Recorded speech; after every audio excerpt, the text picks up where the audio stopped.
Hey, welcome back to Karen's Papercraft. Thank you very much for watching. Wat leuk dat je weer kijkt. Dankjewel.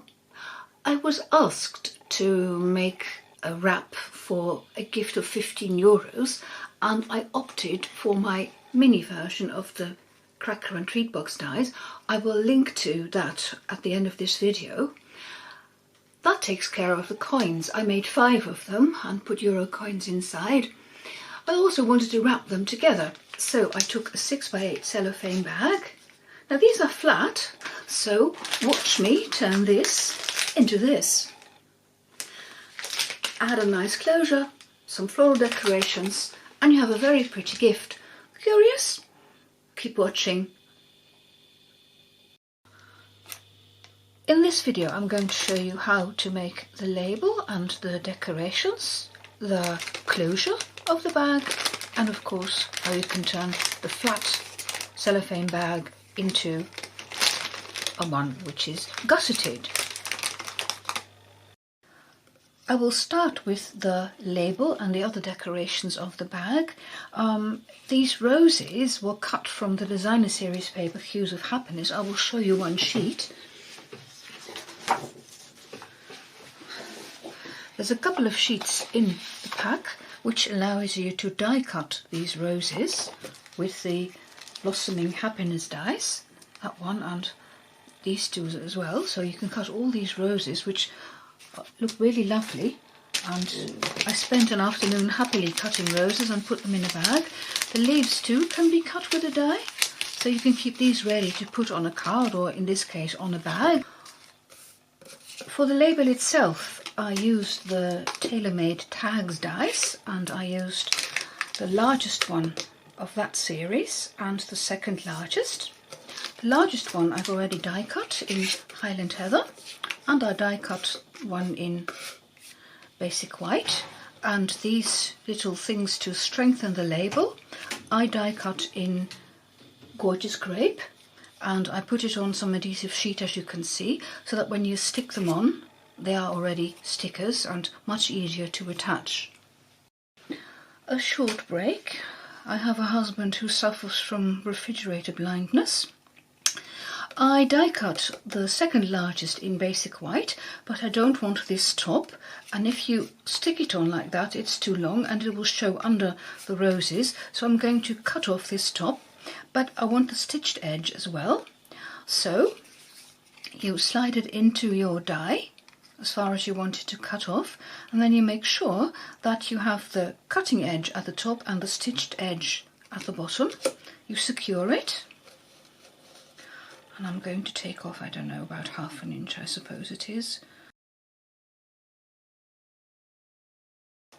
and then I run it through my die cut machine.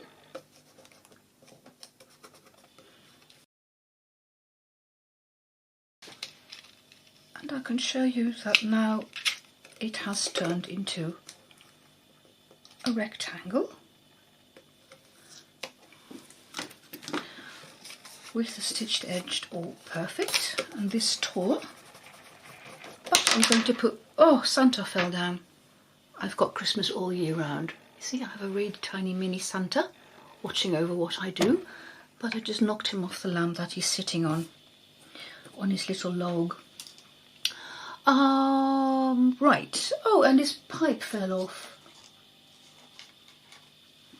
I broke Santa's pipe. He was smoking a pipe. Oh well, never mind. Okay, so I can put this on and put the little labels on. I did cut them before.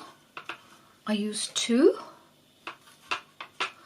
I'm going to adhere all these together and then I'll be back with you. I'll speed up for that.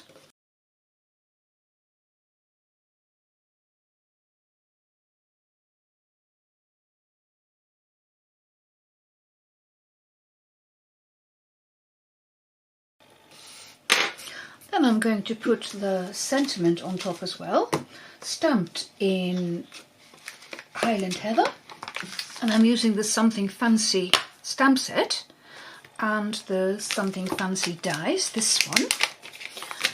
And I was wondering if I'm going to change my sentiment, because here I've got congratulations, and I could make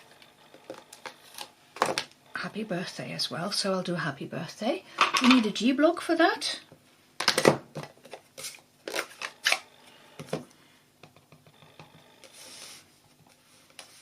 Just trying to make sure that I'm showing you what I'm doing. Okay, you stamp, and then you can die cut that as well.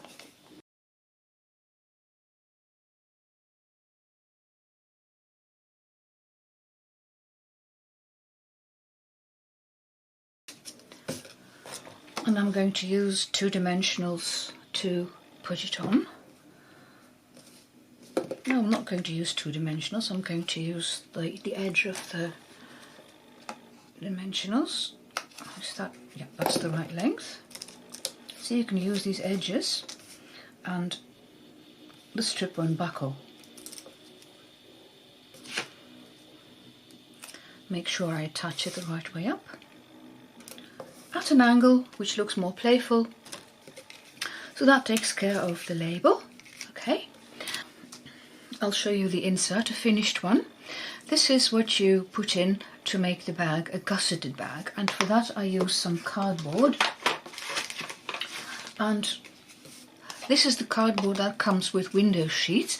You could also stick a couple of pieces of cardstock together until you have the desired thickness and strength, of course. This is 3 1/4, sorry, by 2.5 inches, 8.2 by 6.3 centimeters, and I'm going to put some designer series paper on that, and I'm using a scrap for that. And the designer series paper should be, let me just think, 12 by 10 centimeters, or if you like 4 3/4 by 4 inches. Let me get my trimmer up the right way. So did I say 4 inches? Yes, 4 inches by 4 3/4. Oh dang, I cut it wrong. Will this fit? Barely, barely. Well, I can get it around it, but it's a tight fit. Okay, so this should have been 4 3/4 by 4, but I'll manage. And I want the floral side up, so I'm putting my little piece of cardboard on like that, using liquid glue.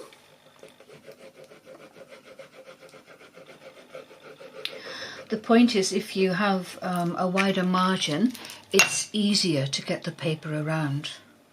But you can get by with a shorter piece. This is now 4 by 4, isn't it? Yeah. So I'll just try to get it in as best as I can and attach it. And I'm going to cut a piece for the underside as well, for later on, while this dries. And that piece should be just 1/8 of an inch smaller than the piece of cardboard itself. So my cardboard was 3 1/4 by 2 1/2, so I'm going to cut this piece to 3 1/8.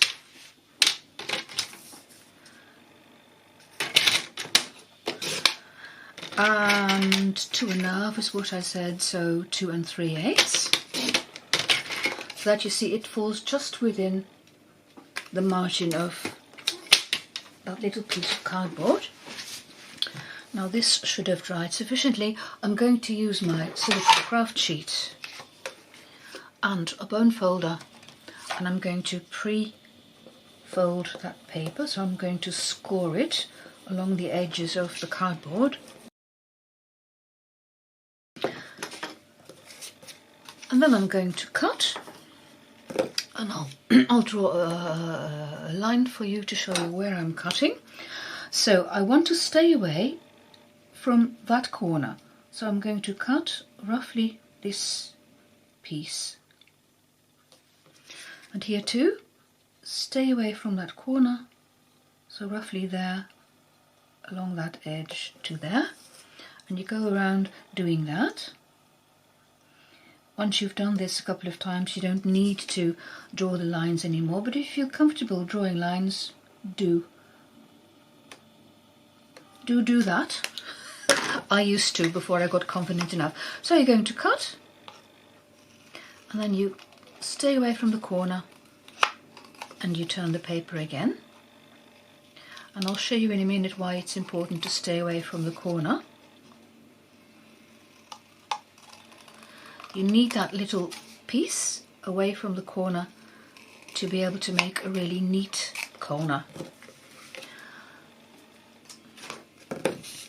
So I have pre-folded it, so I'm going to do the short sides first. I think that's easiest, and I wonder if I have enough for tear and tape. Oh yes, it's just large enough for a piece of tear and tape.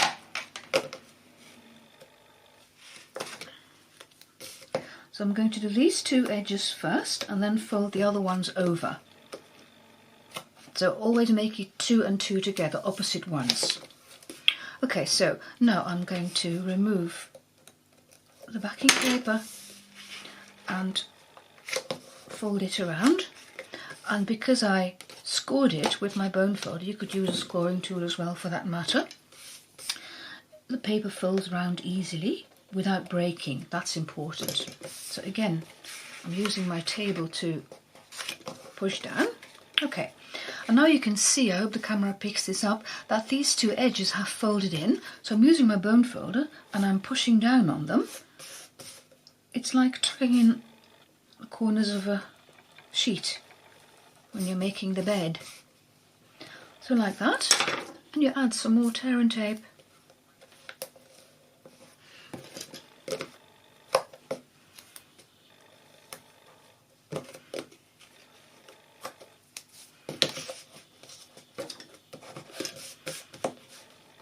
Making sure the edges stay tucked in, and you fold it over and you get the most beautiful corners ever.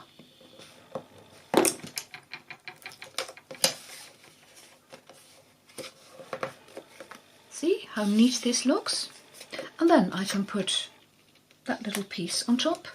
Any colour cardstock would do. You could also use a bit of designer series paper. So I'm going to stick that on as well. I'll just use my...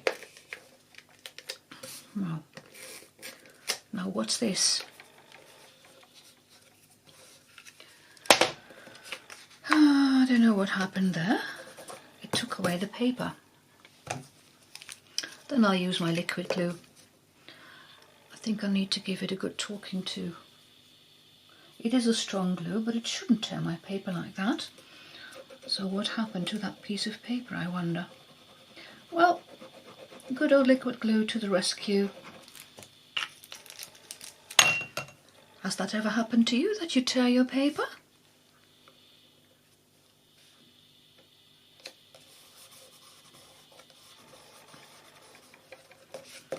Okay, so that's the insert.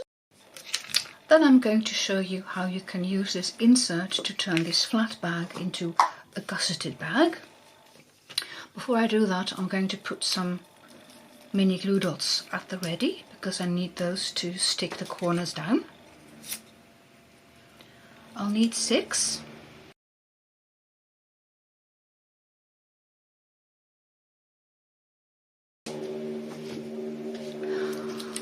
Right, so you slide the insert in towards the bottom,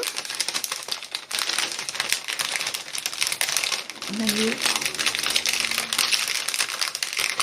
put it in upright towards the end, and I'm checking from this end whether the seam is in the middle, and if not, I can slide the cellophane bag around a bit. I hope you can hear me because it's rather crackly. I'll just show you and tell you and give commentary later on.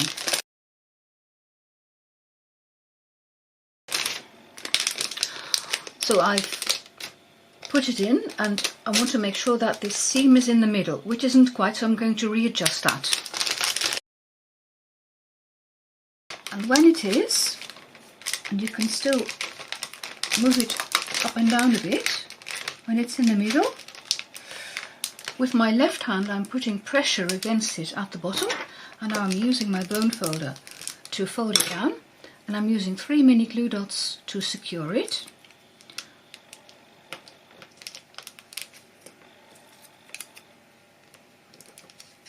I don't think it shows up well while filming, so I'll point them out in a minute when I've stuck this one down as well. So I've put 3 mini glue dots on. There's one there, there and there, and then you can fold it up and it's secured. And you repeat at the other end.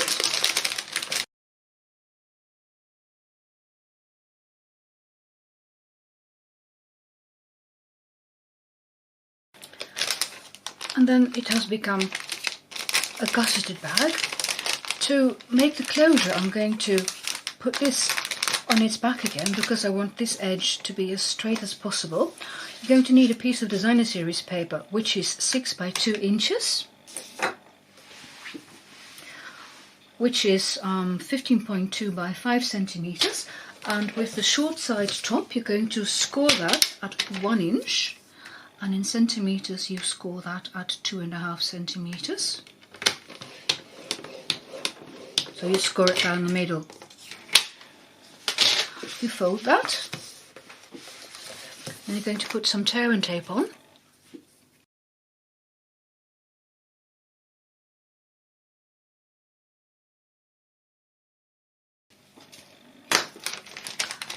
And I'm going to try to get this on, the bottom piece of the bag, as straight as I can, so from corner to corner.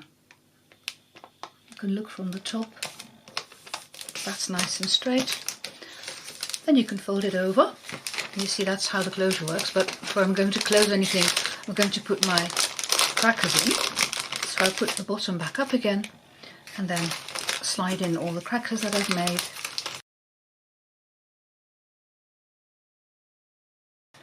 And I do realise that this video is rather loud because the cellophane crackles a lot. It crackles for the crackers. Right, so I'm going to fold it down, and you can leave it like that, but I'm going to fold it down one more time. I think it looks nicer. And then I'm going to punch some holes in there.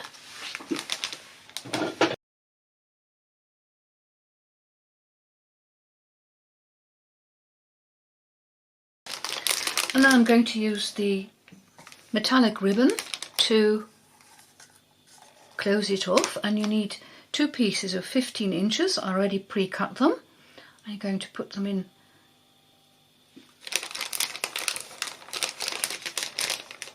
I'm putting them in back to front. And you could see that I punched a hole through the cellophane as well.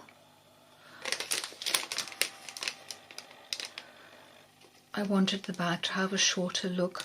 You could of course cut off 1 inch from the top and then just fold over that piece just once. I'm going to put a clip on to keep it closed.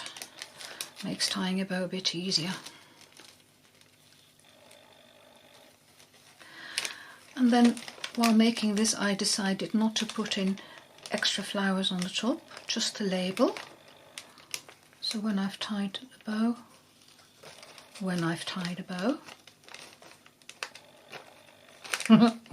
why does this always happen when people are looking at you? Come on.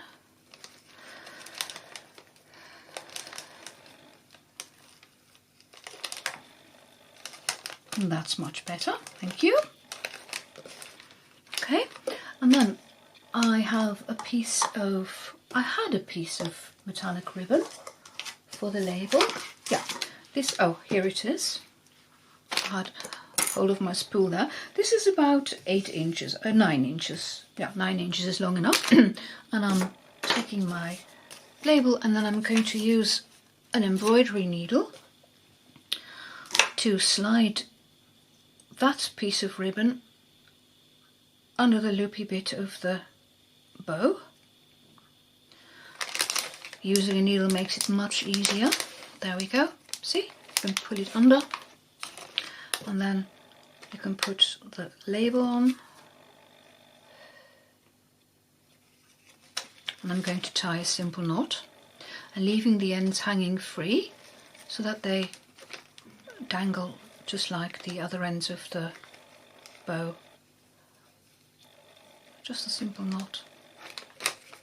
And there we are. Then I can put the ribbon on top.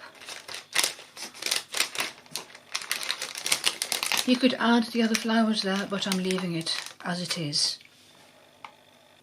That's it for today. I promised to link to the video on the tutorial on how to make the mini cracker. Well, you find it there. Have fun watching it or any of the other videos on my channel. And do feel free to take out a subscription if you haven't already. Thank you very much for watching. Dank je wel voor het kijken en see you next time. Bye bye, tot ziens!